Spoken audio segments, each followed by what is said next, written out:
Arc 6, Chapter 37. A papier-mâché's dream. The search of the third-floor library, Taygeta, had ended with absolutely no results. Emilia. I'm sorry, we tried really hard to look for clues. Emilia bowed her head in apology towards Subaru after bringing him those fruitless results. Subaru politely accepted the apology, but in all honesty, he wasn't that disappointed. Of course, it certainly would have been for the best if he could have regained his memories here. Nevertheless, he was lacking in awareness in having lost his memories in the first place, so Subaru did not feel overly emotional that the search party had yielded unsuccessful results. Shala. Master, what's up? Subaru. Oh, it's nothing. Shala glanced towards him, cocking her head at him with a happy-go-lucky expression on her face. Subaru shrugged his shoulders, feeling a bit uneasy at the sight of her, and her long, jet-black braided hair swinging about. There was no ill will, malice, or even any profound meaning to her. In the end, it meant she wasn't really thinking about anything, but her attitude being like this appeared as a relief to Subaru right now. At least it was better than having the others always scrutinizing what he did, constantly worrying over him, and watching over every single step of his. Julius, apparently, there does not seem to be a pattern to how the books are arranged. It is difficult to picture them being ordered following their titles or following chronological order. And on the flip side, books which we would have found yesterday on one bookshelf cannot be found today on the same one. Subaru. So yet another troublesome and unfriendly library, huh? Subaru wrinkled his nose at Julius's remarks. Not only did the library boast an overwhelming collection of books, but the books happened to move around scrambling themselves on their own accord, giving him absolutely no hope as a library user. Even if there happened to be a book they needed, they would never find it. Subaru, why can't we just pull out each book one by one and stack them onto the floor? There's no bookshelf at the back, since the bookshelves all go around the room in a circle, but say we pick a starting point and go through them one by one, surely we'll find something somewhere. Anastasia. In my opinion, it would be wiser to not. Probably doing that would be prohibited by the tower's rules. It would probably be considered as disrespecting the library. Echidna, cocking her head to the side, dismissed Subaru's suggestion. Beatrice crossed her arms and agreed with Echidna with a curt, I suppose. Beatrice, being an experienced librarian Betty, could never overlook leaving a book on the floor, in fact. You cannot show such disrespect to books like that, I suppose. Ram, Beatrice Sama, I feel like you often left a large number of books stacked up on the floor. Beatrice, those were the ones that instructed me how to correctly arrange the library, in fact. Ram narrowed her pale crimson eyes at Beatrice's awkward excuse, though she didn't bother to reply. She merely let out a deep sigh, to which Beatrice's expression turned to one of shock. Alongside this librarian talk, Subaru butted in and said prohibited, with a puzzled expression on his face. Subaru, I'm sorry, it looks like this is something I've not heard of again. What is prohibited? Emilia, oh, sorry, looks like I didn't explain it properly. Emilia raised one of her fingers in answer to Subaru. Emilia, in actual fact, there's a bunch of rules that we can't break in the tower. Like such as don't leave this tower until we finish its trials, don't do anything bad to the library, don't damage the tower, those kinds of rules. Subaru, I see. Who would have guessed that putting books on the floor in this library was a bad thing, by the way? Who judges whether we've broken any rules? Shala, oh, that's where I come in. Me, the Star Keeper, will do that. Meaning, if a rule violation happens, I'll kinda end up freaking out and I'll become a cold-blooded killing machine. That's why I'd prefer if you did your best not to. Subaru, a cold-blooded killing machine, you. Subaru could only laugh dubiously at Shala, who had cheerfully lifted her hands up whilst making this proclamation. No matter how much he believed Shala's frivolous speech, he thought it unlikely that she could ever transform into a cold-blooded killing machine. In the first place, how much damage could she really do with the slender arms of a woman? Would that even be applicable in a magical fantasy world? In fact, Subaru had heard that Shala was not his or Emilia's ally, but rather was the Star Keeper, the warden of this Pleiades watchtower. She held a non-standard position different from that of Meili, supposedly being was here to aid in advancing the trials inside this tower. Yet he had no such impression of her actually doing this. Subaru, if you seriously hold such an important position, you're going to have to let us off the hook for the sake of our friendship. Shala, oh, you are such a bad guy. Master is seriously dirty, but I can't get enough of that slightly wicked side of yours. There's tons and tons of stuff I'd like to hear from you, were it one of your wishes, Master, but that is irrelevant to my will. Give up on that hope and show good sportsmanship. Act fair and square and give it your all. Subaru, you're no use. Shala, Ahii. His strategy of trying to bring the warden to his side ended with unexpected failure, as her authority as a supervisor was too lacking. At the same time, he had to keep Shala's forehead away with his finger, as she kept trying to bring her face close to his in the middle of the conversation, forcing her charming face back. And while doing that, Subaru let out a feeble sigh. Emilia, it really kinda seems like Subaru and Shala are both really good friends. Emilia whispered this just after Subaru had finished talking with Shala. Hearing Emilia whisper it to him, Subaru turned to face her and awkwardly stammered a no, that isn't so, to her. Emilia. His attempt to lighten the mood of the situation was not working. Subaru immediately stopped upon seeing Emilia's expression, with eyes downcast. Emilia was not smiling. Merely, her eyes, framed by her long lashes, were gazing downwards, and wavering within her amethyst eyes was a seeming sense of loneliness. Subaru's face sunk at seeing her expression, and immediately noticing his reaction, Emilia frantically waved her hands back and forth at him in denial. Emilia, oh no, it's really good that you're both friends. Such a gloomy face does not suit you, Subaru, yeah, it's okay. Feigning a smile, Emilia somehow blurted those words out to herself. Subaru. Ah, Emilia-chan, you know, Subaru held his head as he struggled to find anything he could say to Emilia. He felt like he would be saying the wrong thing no matter what he said. Likely the only way he could find a correct answer would be amidst his vanished memories. He was in a nightmarish situation where all the options presented were probably incorrect answers. Under these circumstances, saying anything to the sad girl sitting in front of him would be, stranger. Hey, so what are we going to do now? A soft voice broke the recently formed awkward silence. It had been Meili who had asked this from where she sat on Taegeta's floor, resting her chin in her hands. She looked up at the adults in the room from her seated position and spoke, Meili. We can't find any leads to recovering Oni-san's memories here. It's a shame, not that I particularly care, but I wonder what we should do next. Are we still trying to find clues on how he lost his memory? Or... Meili cut her words off there, instead turns her face upwards and pointed at the ceiling with her right hand.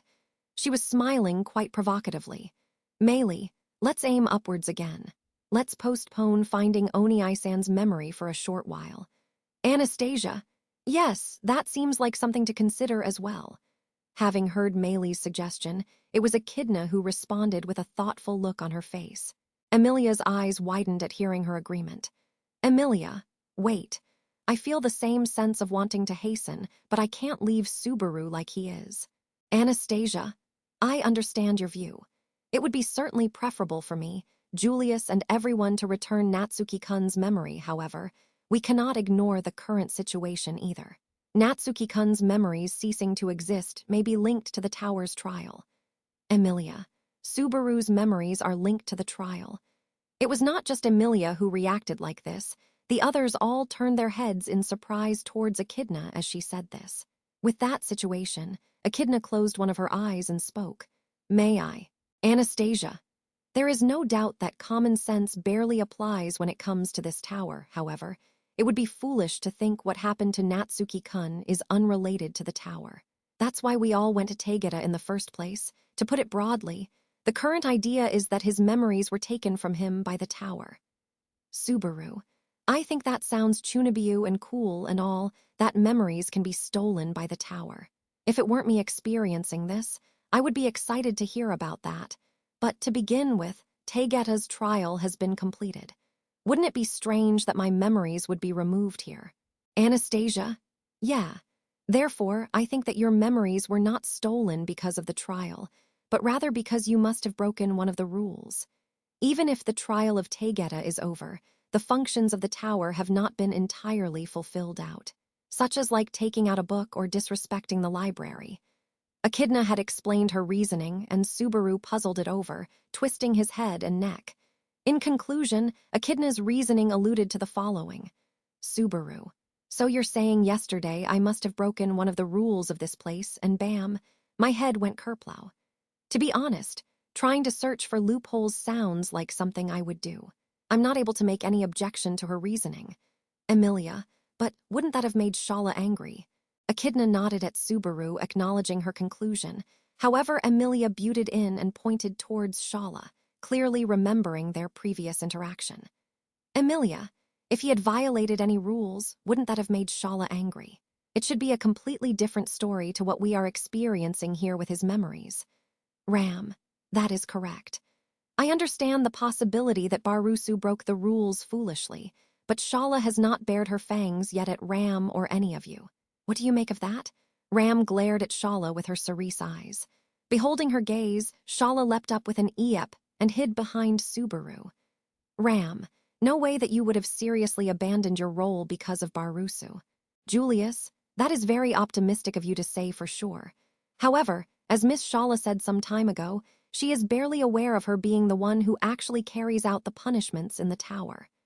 Shrugging his shoulders, Julius stood next to Echidna, supporting her opinion. Julius: 4 things which are prohibited have been presented to us, but the given penalty for breaking one of them may not be equal for us. Miss Shala could turn into our enemy and in some cases attack us. For example, desecrating the library in some way could result in having your memories stolen. Julius cut his words off there and promptly turned his yellow eyes towards Subaru. Subaru: there were some really complex emotions swimming inside Julius's eyes which Subaru could not discern. However, Julius immediately continued his speech with, although, Julius, we do not have any time or actual proof to test whether this guess is correct. Ram: if memory loss is really all there is, then we can just sacrifice the 4 or 5 hours of memory that Barusu has had since waking up. That ensures that the damage will be minimal. Subaru: stop using people's memories as guinea pigs. Memories still shape that person. Even if it's only 4 or 5 hours, I am still myself. I'm not a bad Natsuki Subaru. Ram: I was joking. Subaru's entire body shivered at Ram's blunt remark, which had been spoken behind his back. Whether it had been a joke or not, Subaru had no clue. It was likely it was. Dare he say that her lofty attitude was probably just a facade. Even though only a short while had passed since meeting her, it was probably in her nature to wish not to show any weakness to people. In the end, it would not surprise him if she just wished to erase her embarrassment from the time when Subaru had seen her frail side. Anyways, whether Echidna and Julius's reasoning was correct or not, that one possibility was worth considering. Simultaneously, Subaru also had a thought regarding his memory loss. That was, Subaru, to put things plainly, both of your opinions, regardless of whether they have a nugget of truth within it, I'm against grasping at straws here. Even if we're like sort of just floundering around, I don't really get the feeling that the memories I lost will be found, you know. Emilia: do you have anything as grounds for thinking so? Subaru: just a hunch. Besides, if this is really part of the tower's trial, then maybe if we clear them, I'll get my memories back, right? Emilia. Subaru wagged his finger left and right as Emilia, and the others exchanged looks in response to his words. However, they hadn't reacted negatively to his thoughts out of doubt. Rather, there was a trace of hope beginning to appear on their faces. Firmly placing her palm on her chest, Emilia began to rapidly nod. Emilia: yes, that's right. If Subaru's memories have been slurped up by the tower, then surely they may be returned after completing its trials. Subaru: the expression you used, being slurped up, I get quite the super cute feeling from it, but that's the spirit, that's the spirit. Emilia: MHM, that's the spirit. Subaru smiled in relief at Emilia as she had jumped up and made a cute triumphant pose. Beatrice, who had been looking on, shook her head in exasperation. Beatrice: geez, I really don't understand which one of you is the one being encouraged, in fact. So, she let that out like that. Certainly, with this, their positions were opposites. However, Subaru thought that was fine. After all, he had found some hope in this situation, and some of the vigor had returned to Emilia's eyes. For that, Subaru had felt quite a great sense of relief. Such a gloomy face did not suit a young lady like her. Besides, she had been worrying about Subaru from the depths of her heart. It was quite painful to think that he'd been the reason behind making her look so gloomy. Subaru. And I was the one who showed such a move on a woman way out of my league? Beatrice. I have no idea what he is saying, but for now we will adjourn finding Subaru's memory, I suppose. So if we are to complete the tower's trials, we should do as Meili suggested and go upstairs, in fact. Subaru, upstairs. So you said we are on the 3rd floor now, so the next floor up is the 2nd. As he said that, Subaru looked around the library, a room that he'd surveyed more than plenty, even without having actually walked around it. A room with nothing in it except bookshelves, meaning there were no stairs that led up. Subaru. Where's the staircase that leads to the 2nd floor? Julius. It is located on the 4th floor. There is a staircase there that leads up to the 2nd floor from there. Emilia sneaked a look towards Julius, with a concern plastered on her face. Seeing her, Julius knitted his eyebrows and said, "Worry not, Julius. I will not act rashly without consulting any of you like yesterday. It is as I promised at breakfast. However, even had I not done so, Ram, Reed, the 1st-generation sword saint, is a very powerful opponent. Now then, what do you suppose we should do?" Julius and Ram exchanged bitter looks, and those that seemed to share this feeling was not limited to just those two. Everyone at this place had a similar look on their faces. Or rather, other than Shala, who had grimaced like she had put something in her mouth that was not just bitter but poisonous. Subaru. Sorry. What do you mean, Reed? As usual, it was Natsuki Subaru that had been left behind in this situation. The 1st-generation sword saint, Reed Astria. That was the name of the man who guarded the 2nd floor of Pleiades' watchtower as its trial taker. In the first place, the title of Sword Saint was something Subaru had heard for his first time. However, when he had heard that he was of the 1st generation of this lineage, he got the premonition that this man could be likened to a powerful fictional character from his knowledge of these subcultures. That expectation of his was not betrayed, and in fact, these sword saints or whatever were extremely powerful people.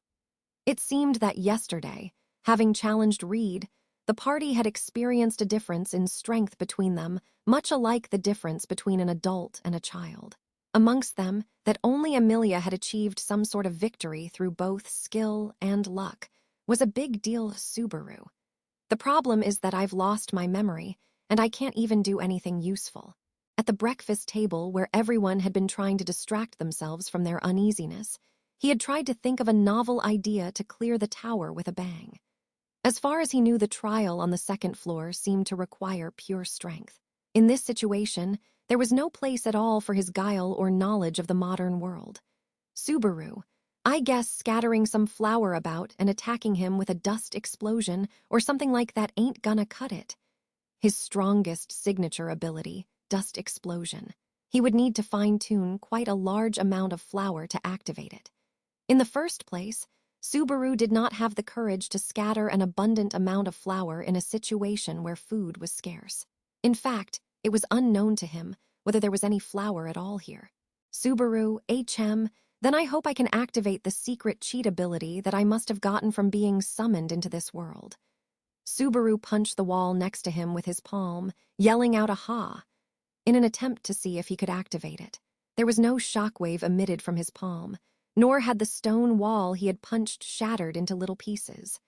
The only thing he felt was the roughness against his palm and a somewhat hollow pang in his heart. Unfortunately, the secret cheat ability that had been given to Subaru seemed to not be related to great physical strength. He placed his hands on the wall and kicked it with all his might. All that resulted was that he had unexpectedly left a footprint on the place he had kicked the wall, as well as a stubbed toe, off the mark yet again. Subaru, well, it must be magic. Beatrice, tell me how to use some magic. Beatrice, magic, Subaru can never use that ever again, in fact. Subaru, ever again? Why? Did I dabble into a forbidden spell or something? Beatrice, you used too much beginner's magic despite being told not to use it and it broke your gate, I suppose. That's why Subaru will never be able to use magic again, in fact. Subaru, it broke from using beginner's magic. So lame. Subaru had the urge to cry out to the heavens for being an unimaginable failure, having heard that he indeed had possessed magical powers, but could not use them anymore to live life as a mage. And worst of all, it had been the casting of beginner's magic that had destroyed his magical gate. Regardless of his loss of memories, Natsuki Subaru's life in a different world had started from the very bottom. Subaru, guess at least my saving grace is that I've been blessed with people. Clenching his hand into a fist, and then unclenching it, Subaru felt these emotions along with a profound sigh. Even if it was rather one-sided, it was relieving that there were people here who knew him. Without them, he would have been alone in this unknown world without any special abilities. To be honest, he did not think he was skillful enough to survive without any support. So finding himself here was a salvation, even if it had made someone's face sink. Subaru. Gulping, Subaru bent and stretched on the spot. He had checked the condition of his body, of his magic, and whether he had any special abilities. They were in some impromptu free time before they went up to the second floor, whilst Emilia and the others were making the arrangements to challenge the wall that was the second floor. Subaru was busying himself in checking whether his body had been endowed with any special abilities. After punching and kicking the wall, after being indignant about being told that his magical ability had ran dry, after running around the tower's insides, after thinking on how to test for special powers from various directions, Subaru had realized one thing. That was Subaru. That maybe I haven't received anything. After sprinting through the hallway, whilst slightly out of breath, Subaru had accepted this fact. He felt like he possessed more physical strength than he did before. Even when he had kicked the wall, he felt as if his hip's suppleness was different from what he remembered. However, it was not to be confused for special powers. Rather, it would be more accurate to say that it was the same consequence of the scars on his body and his grotesque-looking arm. In other words, it was probably due to what had happened during the year which Subaru could not remember. The only ability he possessed was to merely be an ordinary person who could not even respond to his parents' expectations, something that would have attained after a suitable amount of endeavor. He could not feel the grace of special abilities granted to him by a so-called god there. Subaru. At first, I'd tried to do some transformation poses. He had tried super senshi poses, then Kamen Rider poses, pretty cure poses, and even sailor senshi poses, but they had all been ineffective, meaning that, in the end, he was the type of parallel world visitor who had been thrown in here with nary a thing. Subaru. After all of that, my only hope is that my powers awaken when I am in trouble. Fuck. Scratching his head, Subaru bit down the seeds of anxiety that were starting to grow in his heart. In front of Emilia and the others, he would have steeled himself and pretended that everything was okay. However, when looking at the situation anew, there was nothing but anxiety regarding Subaru's position. His memory was gone. There was no longer any doubt about it. There was too much evidence pointing towards it, and to be honest, he really wanted to believe it. He couldn't not believe it and continue to stay in this place. He wanted to stay here. Here in this world, only here right now. So he wanted the power to do that. Subaru. In the end, I have to depend on the bonds I have made with people I don't remember. Makes me wanna cry. Natsuki Subaru, who was always mooching off stuff, did not have any changes to him, even in this parallel world. The more Emilia and the others showed how earnestly they were worried about Subaru, the more Subaru cursed himself for being blessed with his borrowed position. Subaru. It's not like I'm gonna be able to do anything at the second floor. That was why, in his heart, he had refused to be left behind. After they had explained to him about the guardian of the second floor, Reed Estrella, there had been some disagreement among Emilia and the others on whether to bring Subaru along to the trial. It had been Emilia who was most concerned about bringing him along, and the others, albeit not as vehemently as Emilia, were a bit reluctant on having Subaru accompany them. Subaru, on the other hand, wished to accompany them. It seemed that they had thought that he would be unlikely to be of much help to them in conquering the second floor, and they had also mentioned that Reed Estrella's temperament would be harmful towards him. Therefore, had it kept going like that, Subaru was going to be left behind. Subaru. Still, I insisted on going with them. The reason why they had tried to leave Subaru behind was because they were worried about his body. Being treated so gently with concern always on their mind felt delightfully poisonous to Subaru, right now. Had he been the Natsuki Subaru with his memories intact, he was sure that he would have accompanied them, and that there would never have been such a discussion on whether he was coming or not. It would be unlikely that his amnesia would influence his abilities. In other words, except for the lack of knowledge, Subaru had thought he would be able to perform the same tasks as he did before he lost his memories. Hence, he had tried one way or another to prove it to them, but in the end he had not achieved any results. Subaru, although I asked Beatrice to leave me alone, from here on out the going's going to get tough. He recalled the little girl's sullen face in seeing that Subaru was about to be left behind. However, he had still asked her to leave him be to try to ascertain whether his secret cheat ability was something physical, magical, or skill-based. After she'd left, Subaru had tried out the transformation poses. After all, it would have been extremely embarrassing to test these poses in front of another person. Beatrice, of course, had been quite unyielding, and Subaru recalled how he had argued back and forth with her. Beatrice, if Subaru is left alone, you're going to end up losing your memories. Nothing good will come of it, in fact. Betty will not move from here even with a lever, I suppose. Subaru, I'm glad you feel that way. I'm totally grateful, but I'm about to do some stuff that I can't show to anyone. Beatrice, between Betty and Subaru, such distance isn't needed, in fact. Subaru, no, I will be getting naked to put on my moonlight makeup. And so, he had tried to break through to her with a brute force approach, zealously appealing her to leave the room. Eventually, seeing how nothing was working, they had managed to sort out things, with Beatrice receiving his strong appeal that he would not do anything unnecessary and would without fail join back up with her. Subaru, although it doesn't ring a bell, I was told I was her contractor. On that point, it seemed like it was going well with Beatrice. Doesn't sound like me. Was that actually really me? Grimacing a little, Subaru pulled out something from his waist, the whip that had been holstered there, and lashed it out, attempting to hit the wall with its tip, but instead only succeeded in hitting his own leg. Subaru, I guess my body doesn't remember how to use it. Or maybe I didn't master its use before losing my memory. Having hit his own shin, Subaru's eyes began to tear up in pain as he rubbed it. In the first place, why had he chosen a whip as his weapon of choice? It was not a sword or a gun. Was he trying to be cool and unique picking a whip as his weapon? Subaru, if I'd been able to use it, then I guess it must mean that it's not just the stuff inside of my head that's gone missing. While rubbing his shin, Subaru mulled this over as he knelt, his face twisting into a scowl at the chance that it really would not be salvageable.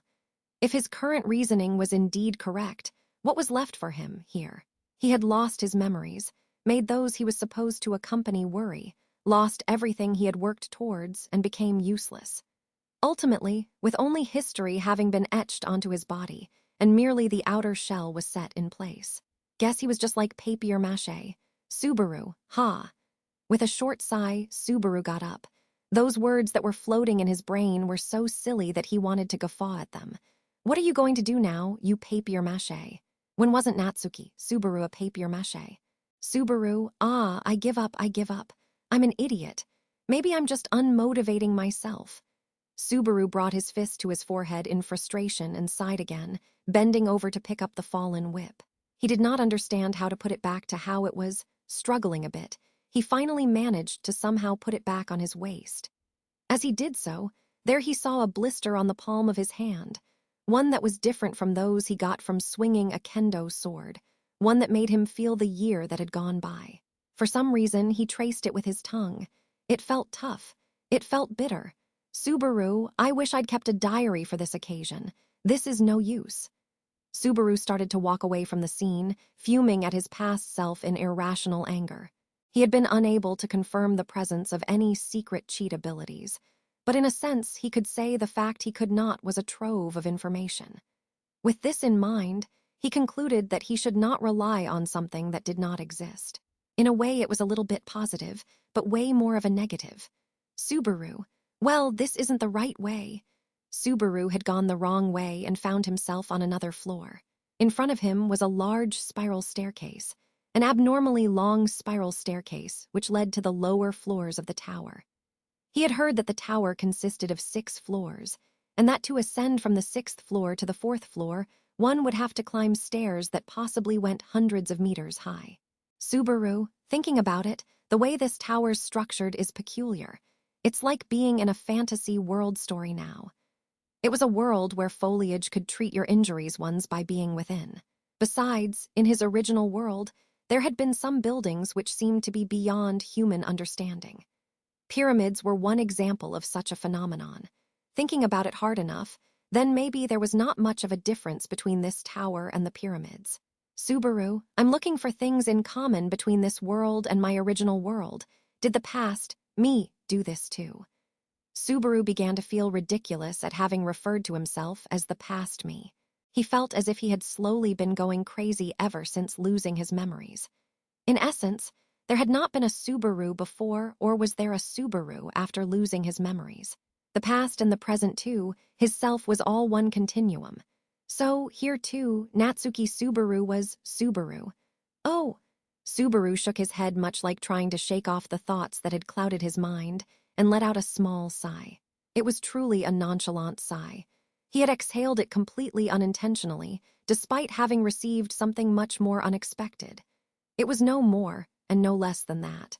However, at the same time he had let out that breath, he had felt a slight push on his back. Subaru. And as he let out that sigh, which was tantamount to no more than that, the world was flipped upside down. Subaru, his feet were off the ground, no, not just his feet. His whole body was. His whole body was detached from firm soil. He was falling down midair, losing sight of heaven and earth, overwhelmed by a feeling of weightlessness. Engulfed by the sensation of lightness, the existence that was Natsuki Subaru fell. Subaru, wah! The fierce sound of wind whistled through his eardrums. He did not understand. He did not understand anything. Right now, Natsuki Subaru was falling. He was falling, spinning round and round in midair as he fell down headfirst. Falling, falling, falling, and as he fell, his thoughts caught up to him. Still falling. Subaru. Wait. The world revolved in his vision. His limbs were flailing in midair. He did not know how many seconds had elapsed, but finally Subaru understood what had happened. Falling, he was falling. He was going to crash. He would hit the ground after falling from above. He was swallowed by darkness as he fell past the spiral staircase. As he looked around desperately to all around him, Subaru could only see the tower's stone walls flowing past him at high speed. No, the walls were not flowing past him. As he fell down headfirst, Subaru's field of vision had been inverted, so it was in fact him who was sweeping past them. The sensation of tumbling down caused him to retch, chunks of vomit flying out from him. Subaru. His throat clogged with vomit. Subaru was unable to even draw breath. His nose stung, tears of pain were streaming out of him, and his organs felt like they were all in the wrong place. His whole body felt like a chaotic mess. His face, clothes, and surely the floor would have ended up flecked with vomit. Emilia would be shocked. Beatrice would get angry at him. Ram would just coldly stare at him. Julius would give him a tired sigh. Echidna would shrug her shoulders. Meili would laugh. Shala would point at him. With such a feeling of frustration, Subaru had completely lost track of his own reality. Even if he searched everywhere, he would not find it. Not up in the sky, not within himself. Where had it gone? Where was it? As well as his memory, he had also lost himself. Subaru. Mom. Natsuki Subaru fainted just as that acrid mutter escaped from him. His consciousness halted, his thoughts blurred together, and then, hard ground. Stranger. Subaru, hey Subaru, are you okay? As he woke up, the first thing he heard was her chiming, silver bell voice. He could feel her breathe near his face and her fingers on his arm. Sensing this, Subaru roused himself into consciousness and slowly opened his heavy eyelids. In front of him was a frighteningly good-looking fairy of the moon. Subaru. Is this Emilia-chan? Emilia. Oh, Subaru, thank goodness. You woke up. I was really worried about you. Hearing Subaru speak, the girl at his front, Emilia, stroked her chest with a relieved look on her face. Subaru looked around the room in shock. He was in a room completely covered in ivy. Even the bed he was lying in woven from ivy. Emilia was gently patting her chest in relief, and right next to her stood a beautiful little girl with drills. Stranger. Emilia, if you continue to be so gentle to him, Subaru will not reflect on his actions, I suppose. If you don't say it more severely, Betty and the others' worries won't get through to Subaru, in fact. Emilia, I guess you're right. But I'm surprised Beatrice would be saying that.